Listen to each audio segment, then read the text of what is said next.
Hello guys, welcome back to English tech Gyan. दोस्तों, आज मैं आपके पास 16 अगस्त 2021 का क्वेश्चन लेकर आया हूँ। ये सीजीएल का टायर 1 या टीयर 1 जो पढ़ते हैं आप, इसका क्वेश्चन है। ठीक है, 16 अगस्त 2021 सीजीएल टायर 1 का क्वेश्चन। तो आइए शुरू करते हैं इसका एनालिसिस। जैसा कि मैंने पिछले भी वीडियोस में सीजीएल मेंस का 2023 का क्वेश्चन कराया, आप लोगों ने देखा। आई होप कि आपको समझ में आया होगा एंड ये वाला भी आपको अच्छा लगेगा और इसको और भी इसके सीरीज में करा दूंगा, मतलब नेक्स्ट क्वेश्चंस को भी। तो इससे पहले कि मैं शुरू करूं, अगर अब तक आपने मेरे चैनल को सब्सक्राइब नहीं किया और you are new to my channel, तो please do like, share and subscribe, ताकि आपके लिए मैं इसी तरह के एनालिसिस करता रहूं। तो now let's start the video. So we have first question here. जो हमारा पहला क्वेश्चन है वो है सिनोनिम का, समानार्थी शब्द। तो समानार्थी देना है आपको एडजस्ट का। एडजस्ट का समानार्थी क्या होगा? तो जाहिर सी बात है, एडजस्ट का समानार्थी शिफ्ट तो नहीं होता, मूव नहीं होता, चेंज नहीं होता। आप अगर कहीं एडजस्ट कर रहे हैं मतलब एडेप्ट कर रहे हैं। एडेप्टेशन यानी कि अनुकूलन, है ना? ये आप जानते होंगे, एडेप्ट करना, किसी परिस्थिति के अनुसार ढल जाना, दैट इज एडेप्टेशन। तो एडजस्ट का सिनोनिम इज एडेप्ट। थोड़ा सा इसका साइज नॉर्मल कर लूँ, चलो ठीक है। Move on to the next question. तो अगला क्वेश्चन है, इसमें आपको खाली स्थान भरना है। ठीक है। New Year's is to think positive always. कह रहा मेरे नए साल का नए साल का क्या है? हमेशा पॉजिटिव सोचना। तो रिपीटिशन है, कन्फेशन है, सेलिब्रेशन है या रिजोल्यूशन है? जी हाँ, इट इज़ रिजोल्यूशन। देखिए, हम नए साल के लिए एक पक्का इरादा करते हैं ना कि इस साल क्या करना है, नहीं करना है, अच्छी आदतें डेवलप करनी है, बुरी आदतें क्या करनी है, त्याग देनी है। तो इसको रिजोल्यूशन बोलते हैं, कोई इरादा करना, रिजोल्यूशन। तो नए साल में लोग रिजोल्यूशन बनाते हैं, मतलब एक पुख्ता इरादा करते हैं कुछ करने का या नहीं करने का। तो ये बंदा कह रहा है कि मैं ऑलवेज पॉजिटिव सोचूंगा इस नए साल में, तो ये मेरा रिजोल्यूशन है। कन्फेशन जुर्म कबूल करने के लिए होता है, रिपीटेशन सेलिब्रेशन आप जानते हो। नेक्स्ट, अगला क्वेश्चन हमारा जो है that is one word substitution. Okay. A place in a large institution, कह रहा है कि किसी बड़ी संस्था में एक ऐसी जगह जहाँ पे care of those who are ill, बीमार लोगों का देखभाल किया जाता है। क्या उसको हैंगर बोलते हैं? नहीं। डॉर्मेट्री बोलते हैं? नहीं। हॉस्टल बोलते हैं? नहीं। उसको इन्फर्मरी बोलते हैं जी। हंगर में तो एरोप्लेन वगैरह को रखा जाता है। ठीक है। एंड डॉर्मेट्री तो होता है, जैसे रूट वर्ड आज मैंने एक वीडियो बनाया था, डॉर्म मतलब स्लीप, है ना? तो डॉर्मेट्री एक तरह का लार्ज इंस्टीट्यूट नहीं, लेकिन लार्ज प्लेस होता है जिसमें सोने की एक बेड होती है, जगह होती है, स्लीपिंग बेड। जैसे बहुत सारे एक लॉज है, उसमें 10 बेड लगे हैं, तो हर बेड क्या एक डॉर्मेट्री होता है, उसको डॉर्मेट्री बोलते हैं। And hostel you know. तो इन्फर्मरी मतलब एक तरह का चिकित्सालय समझिए, जहाँ पे बीमार लोगों का देखभाल किया जाता है। ठीक है। नेक्स्ट,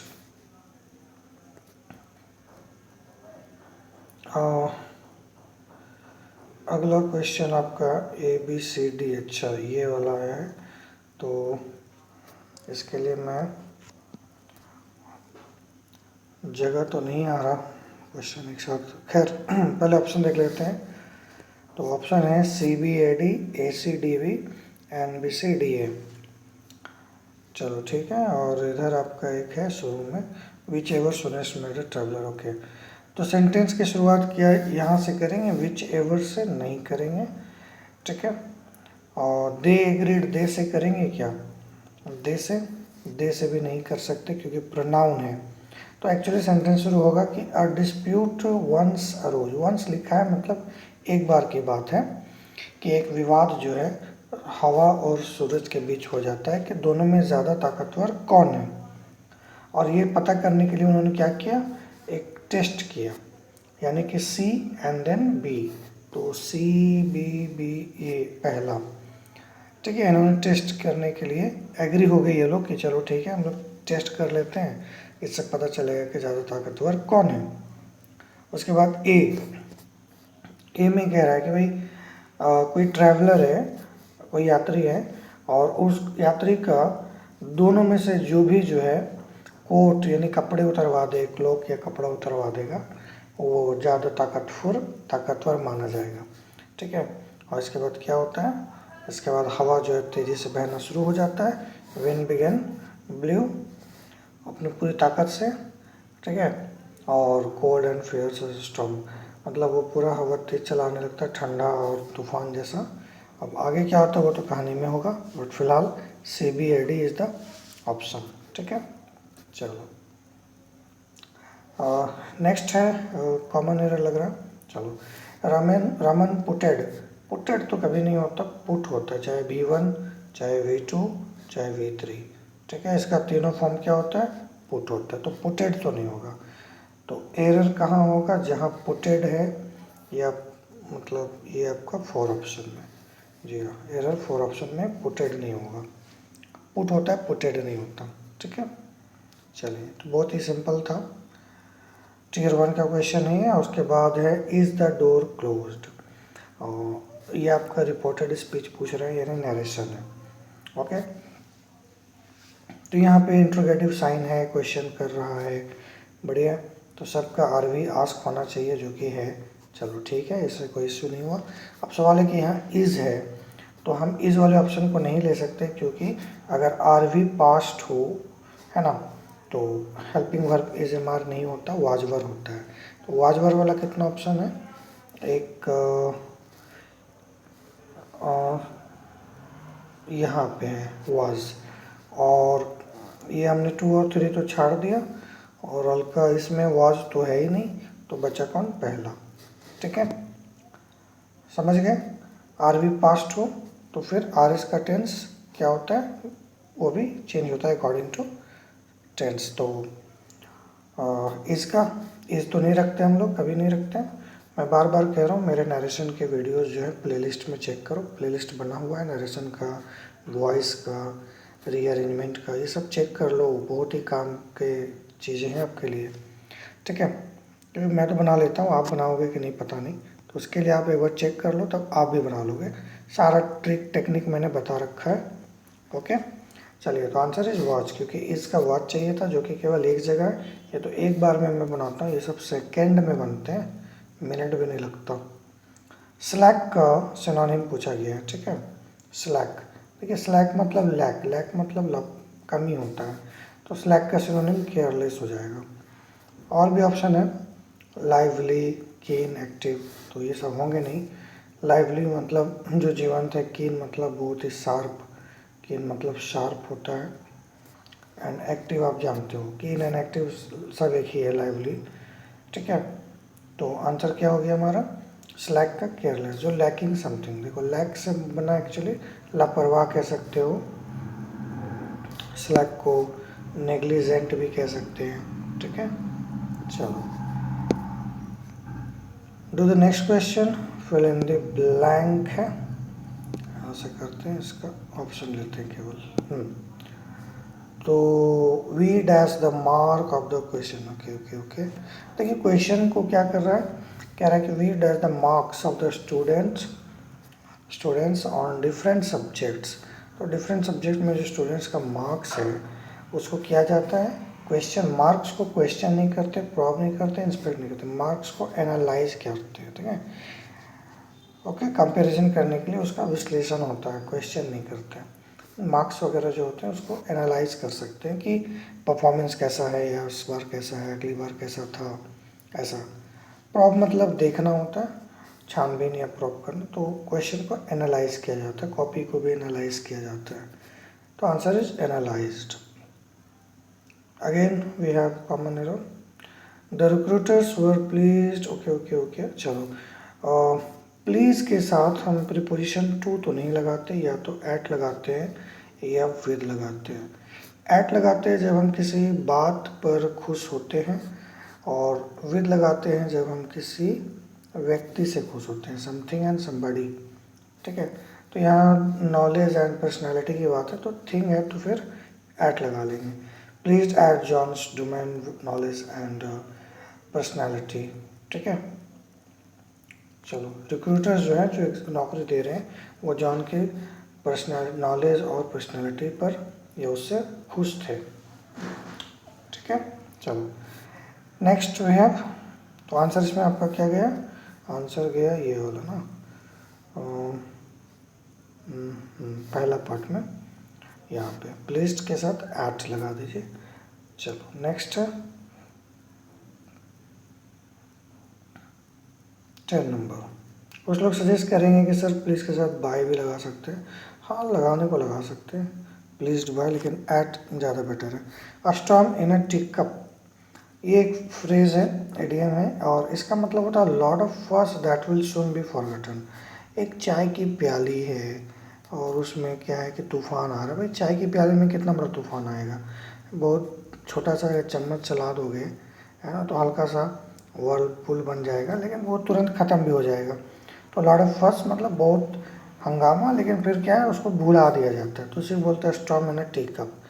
ठीक है, कोई भी बहुत ऐसी छोटी सी घटना जो कुछ देर के लिए तो बहुत हंगामा क्रिएट करती है, बाद में लोग भूल जाते हैं। ठीक है, ऐसे बहुत घटनाएं हमारे देश में होती रहती है। तो that is storm in a tea cup. हाँ, वही स्टॉर्म अगर किसी समुद्र में आ जाए, किसी जगह पे आ जाए, तो फिर ज़्यादा तबाही होता है। ओके, चलो तो answer is first, disarranging the cutlery, unnecessary tension या sudden storm during tea time, ये सब तो नहीं होगा। इनकरेक्टली स्पेल्ड वर्ड करना है परपेचुएट यानी लगातार, ये तो सही है, मतलब ये भी सही है, प्रोफेशनल इलेक्ट्रॉनिक्स। ओके, डिलेमा, तो डिलेमा में एल जो है ना डबल नहीं होता, सिंगल एल होता है, बस इतना कर देना है। डिलेमा, डिलेमा या डिलेमा जो पढ़िए, एल सिंगल रहता है ना कि डबल। चलिए, तो DILEM को डबल कर दीजिए, डिलेमा मतलब दुविधा या असमंजस। नेक्स्ट है इडियम, फिर से दे दिया। पुराना इडियम है 11th ईयर, मतलब लास्ट घड़ी में, at the very last moment, at the very last minute. कोई कार्य आप बहुत ही अंतिम समय में करते हैं तो उसी को एट द 11th आवर कहते हैं। ठीक है, यानी कोई काम आपको सुबह 8 बजे करना था, लेकिन आप रात को 11 बजे कर रहे हैं, क्योंकि अगले दिन सुबह 7 बजे उसको जमा करना है। तो दिन भर काम छोड़ के आपने रात में किया, तो ये एट द 11th आवर कहलाता है। नेक्स्ट वन वर्ड है। ठीक है, तो नेक्स्ट वन वर्ड है, और ये भी आसान था। ग्रुप ऑफ स्टार्स को कहते हैं कॉन्स्टेलेशन। ओके, ये सब मैं ऑफलाइन क्लासेस में पढ़ाता हूँ, जो बच्चे देखेंगे उनको याद आ जाएगा कि हाँ सर ने पढ़ाया था। और कॉन्ग्रीगेशन मतलब सभा होती है, जो कि होगा नहीं। प्लैनेट्स आप जानते हैं, एस्ट्रोनॉमी, खगोल शास्त्रीय विज्ञान। एंड कॉन्स्टेलेशन, एस्ट्रोनॉमी में star is the root word, that means star. मैंने रूट वर्ड का 2 वीडियो आज डाला है, आप लोग देख लीजिएगा। अगर रिस्पॉन्स अच्छा मिला तो आगे भी बनेगा। नेक्स्ट, तो group of stars is constellation. Voice आया है हेल्प द नीडी पीपल, तो आगे ऑप्शन देखने की ज़रूरत तो नहीं है, वैसे आप देखना चाहें तो देख सकते हैं। ओके, तो इसका ट्रिक क्या होता है? ये ट्रिक होता है कि अगर सेंटेंस B1 से स्टार्ट हो रहा है एंड देन ऑब्जेक्ट है, यानी इम्पेरेटिव सेंटेंस है, ये आपका B1 और ये आपका ऑब्जेक्ट। तो इम्पेरेटिव सेंटेंस को लेट से स्टार्ट करते हैं, इन केस की वो ऑर्डर हो तो। ठीक है, अगर ऑर्डर हो तो। एडवाइस है तो फिर शुड वगैरह लगाते हैं, और रिक्वेस्ट है तो फिर रिक्वेस्टेड लगता है। चलिए देखते हैं। तो हेल्प द नीडी पीपल क्या है? तो late the needy people being helped, तो बीइंग तो नहीं होगा पहली बात, क्योंकि B1 है, इसमें ING लगाने की ज़रूरत नहीं है। बीइंग लगाने, let the needy people be helped, the needy people are helping the needy people. चलो तो आंसर क्लियर हो गया कि ये होना चाहिए, क्योंकि यहाँ पर हेल्पिंग जब वहाँ V1 है तो ऐसा कोई रूल नहीं है कि V1 का हम V2 करेंगे। 3 कर सकते हैं, V4 नहीं कर सकते, ठीक है। और बिन लगाने की भी जरूरत नहीं, needy people are been helped, तो लेट से बना देंगे let the needy people be helped, ठीक है। तो वंस अगेन पहला हमने क्यों छाड़ दिया, क्योंकि इसमें बीइंग कर दिया, भीतरी लगता है पैसिव वॉइस में, ये चलो ठीक है, नो प्रॉब्लम, हेल्प्ड होगा, लेकिन बीइंग नहीं होगा ना। क्यों नहीं होगा बीइंग, क्योंकि बीइंग होने के लिए हमारे पास B4 होना चाहिए था क्वेश्चन में। अगर क्वेश्चन में B4 होता तो हम बीइंग को रख लेते। दूसरा हमने 3 को इसलिए छाड़ दिया क्योंकि वहाँ तो ऑलरेडी एक्टिव है और the needy people are helping ये भी एक्टिव हो गया, तो ये भी आंसर नहीं होगा। And the needy people are been helped, been are के साथ नहीं लगाते हैं, है ना, हैज़ हैव के साथ लगाते हैं, तो वो तो है नहीं, तो ये 3 का है, तो बचा कौन, 2। तो मैं ऐसे ही बनाता हूँ, आंसर मैं नहीं करता, जो गलत है उसको छाड़ देता हूँ और जो बचता है वही आंसर है। आप भी ऐसा कर सकते हैं अगर आप मेरे वीडियोस को चेक कर ले एक बार तो। चलो ठीक है, ओके, वन वर्ड सब्सटीट्यूशन है, ये इम्प्रूवमेंट है, लेट्स से। तो इसमें क्या है, medicine is one which have given, ये अंडरलाइन पार्ट है, अगर गलत है तो इसका इम्प्रूवमेंट क्या होगा। तो मेडिसिन क्या है, सब्जेक्ट है जो कि सिंगुलर है, तो मेडिसिन के साथ इज लगेगा, तो आर वाला तो नहीं लेंगे, ठीक है। उसके बाद which gave is the one which gave, gave यहाँ प्रेजेंट है, प्रेजेंट है तो प्रेजेंट को हम पास्ट तो नहीं कर सकते ना, हमको इम्प्रूव करना है, टेंस नहीं बदलना है, तो ये प्रेजेंट से पास्ट नहीं होना चाहिए, इसलिए कि 2 नहीं होगा। तो फिर बचा कौन, या तो नो इम्प्रूवमेंट है या फिर, चलिए तो आंसर इज 4, इम्प्रूवमेंट तो होगा, क्यों होगा, क्योंकि मेडिसिन सिंगुलर है और हैव यहाँ प्लूरल हो गया है, तो यहाँ हैज़ लगेगा, हैज़ गिवन ना कि have given. Medicine is one which has given, ठीक है। मेडिसिन जनरल में आ रहा है इसलिए सिंगुलर होगा, सिंपल। चलिए सब्जेक्ट वर्ब एग्रीमेंट का रूल फॉलो कीजिए, काम हो जाएगा। फोटोग्राफ के स्पेलिंग देख लीजिए, रॉन्ग है, बाकी सब मतलब करेक्ट है, बट आंसर नहीं होगा। फोटोग्राफ में टी के बाद ओ छूटा हुआ है, इट्स फोटोग्राफ, है ना, फोटोग्राफ। चलिए एंटोनिम है, देखते हैं किसका एंटोनिम आया है, हज़ार्ड का एंटोनिम आया। तो हज़ार्ड मतलब खतरनाक होता है, डेंजरस, तो डेंजरस का उल्टा क्या होगा, सुरक्षित, पैरल खतरनाक, रिस्क खतरा, गैम्बल जुआ, तो सेफ्टी हो जाएगा हज़ार्ड का एंटोनिम, सेफ्टी, सिंपल। चलो 18 नंबर में है आपका PQRS मतलब जम्बल्ड है, चलो बढ़िया। I was shocked to find, no no no, last Sunday, यहाँ से स्टार्ट होगा, last Sunday I return home late at night, C से स्टार्ट होगा, तो सी से एक ये और एक ये है, मतलब ये दोनों नहीं होगा, ठीक है।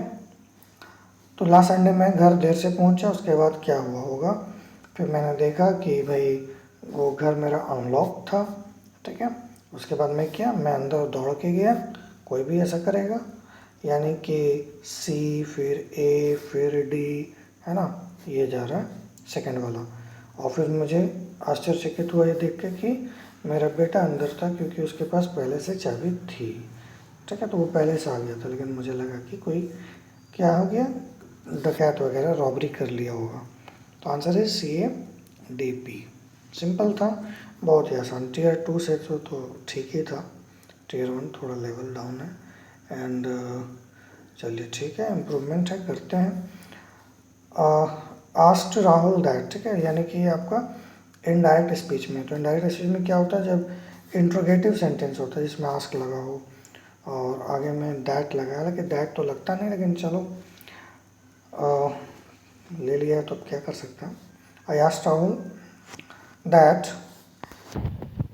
तो यहाँ पे क्या होगा, अब इंट्रोगेटिव का ही रूल फॉलो होगा, how far was his office की बजाय क्या होगा, how far his office was, यानी पहला होगा, ये सब नहीं होगा। अब क्यों नहीं होगा, पहली बात, आस्क क्या है, V2 है, V2 में फिर इज वाला ऑप्शन हम नहीं ले सकते, ठीक है, ओके। एंड ये वाला जो ऑप्शन है, then how far was his office, how far was his office नहीं होगा, क्योंकि यहाँ तो वही चीज़ है, सेम टू सेम, सिर्फ एक देन लगा, इसकी आवश्यकता क्या है, बाकी तो सब सेम है। ये तो ऐसे भी अनवांटेड आ गया, ठीक है।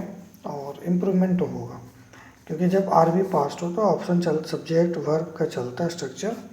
अगर आपने आस्क वगैरह लगा लिया है तो सब्जेक्ट वर्ब लगेगा, यानी कि how far his office, office subject, फिर वाज लगेगा। तो was should be at the end, ठीक है, सिंपल। चलो फिर से कर लेते हैं। तो हमने 3 को पहले छोड़ दिया क्योंकि यहाँ पास्ट है, तो यहाँ इज़ नहीं ले सकते हैं, वाज होता तो देखा जाता। How far was his office, ये एकदम सेम टू सेम है, देन एक्स्ट्रा लगाया जो कि ज़रूरत भी नहीं है। और रिक्वायरमेंट तो है करेक्ट करने की, क्योंकि स्ट्रक्चर क्या हुआ, अगर इंट्रोगेटिव सेंटेंस में था और उसका आईडीएस बन रहा है तो दैट के बाद, हालांकि दैट भी नहीं लगता लेकिन अब लग गया है तो कुछ रीज़न होगा। तो दैट के बाद क्या करने का, सब्जेक्ट वर्ब लेने का, यानी कि ये सब्जेक्ट और फिर वर्ब, सिंपल। ये वाला यहाँ पे होगा। चलो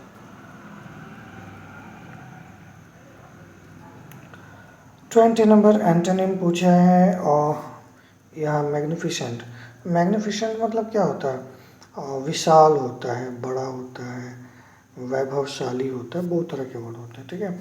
तो ऑपुलेंट तो प्रचुरता के लिए होता है, तो ये होगा नहीं।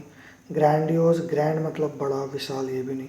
माइटी ताकतवर, ये भी नहीं। उल्टा करना है तो मॉडेस्ट, मॉडेस्ट यानी वही हम्बल जेंटल, यानी बहुत मैग्निफिसेंट नहीं है, हम्बल है, विनम्र है, ठीक है। मैग्निफिसेंट को विशाल या फिर बड़प्पन के सेंस में लिया जा सकता है। तो हम्बल को मॉडेस्ट, मॉडेस्ट को हम्बल के सेंस में लेंगे तो आंसर इज मॉडेस्ट, ठीक है। मीक, काइंड, हम्बल, जेंटल, ए वाला। नेक्स्ट, ओके चलो ठीक है। अब यहाँ से आपका क्लोज टेस्ट है। क्लोज टेस्ट में everything in Bhutan is chemical free, कह रहा भूटान में हर चीज़ केमिकल फ्री होता है। All fruits and vegetables are के बाद, अब आर के बाद हम जानते हैं कि या तो बिफोर लगेगा या 3 लगेगा या कोई एडजेक्टिव लगेगा। तो यहाँ एडजेक्टिव तो है नहीं, बिफोर कोई है नहीं, तो फिर 3 लगा लो। R grown, simple.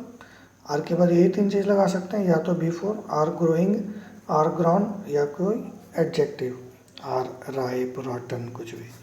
चलिए, तो यहाँ पे ये सब नहीं होंगे क्योंकि ये ना 2 है, ना 3 है, ना 4 है, ठीक है। 4 ले लेंगे, यहाँ 3 ले लेंगे, grown. Next,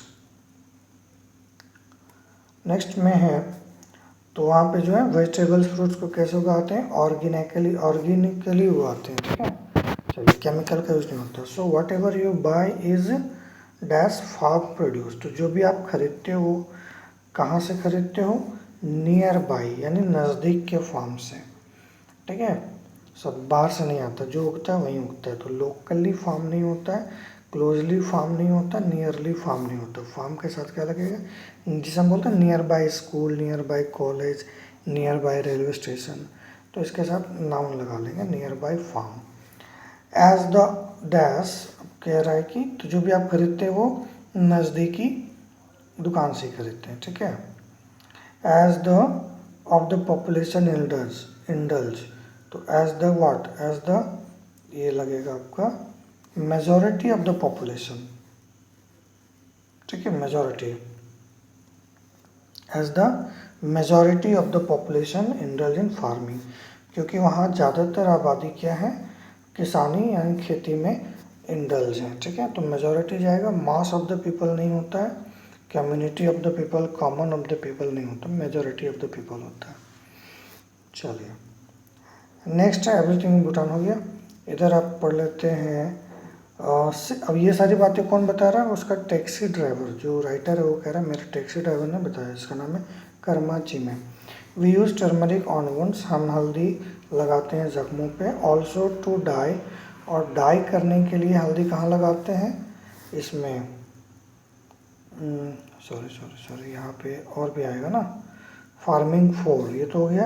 as the majority farming, indulge in farming for sustenance, तो यहाँ ज़्यादातर जो आबादी है, पॉपुलेशन है, मेजोरिटी ऑफ पॉपुलेशन, वो किस में, फार्मिंग में, किसके लिए, अपने जीवन यापन के लिए, सस्टेनेंस के लिए। कंजर्वेशन मतलब संरक्षण, न्यूट्रिशन, पोषण, प्रोविज़न, ऑप्शन या कोई विकल्प, ठीक है। तो ये सब तो होगा नहीं। तो वो लोग क्या है, अपने जीवन यापन के लिए, सस्टेनेंस के लिए किसानी पर निर्भर हैं। और ये सारी बातें जो है राइटर का, ऑथर का कौन बता रहा है, टैक्सी ड्राइवर बता रहा है, ठीक है। एंड फाइनली कह रहा है कि हम लोग हल्दी को जख्म पे भी लगाते हैं और यही हल्दी हम यूज़ करते हैं डाई करने में। तो क्या डाई करते हैं, अब हम जानते हैं डाई या तो कपड़ों को करते हैं या फिर बालों को। बाल है नहीं तो कपड़ा होगा तो गारमेंट्स हो जाएगा। कवरिंग तो कपड़े के लिए नहीं है, फैशन भी कपड़े के लिए नहीं है। अटायर होता है लेकिन ये कोई पर्टिकुलर ड्रेस के लिए होता है, ड्रेस कोड के लिए। गारमेंट इज कपड़ा in general sense like clothes. तो to dye garments and it is added extensively in our cooking. और हल्दी को हम कुकिंग में भी इस्तेमाल करते हैं। तो वो बता रहे हैं कि हल्दी ज़ख्म पे लगाते हैं, डाई करते हैं, खाना पकाने में भी हल्दी का यूज़ होता है। And also believe it anti cancer and can treat tumours. और हल्दी एंटी कैंसर भी और ट्यूमर्स का भी इलाज करता है, इसलिए हल्दी खाना चाहिए, ठीक है। तो आप आज के लिए इतना ही, और कमेंट में बताइएगा कैसा लगा एनालिसिस। अगर कहीं कोई इश्यू हो मैं जो नहीं कर पा रहा और आप चाह रहे हैं तो वो भी आप कमेंट करके बता सकते हैं, ठीक है। I hope you enjoyed this session. और एक इसका एक पार्ट और बनाऊंगा, मतलब अगला क्वेश्चन भी लाऊंगा, ठीक है। चलिए तब तक के लिए thank you, take care, bye bye.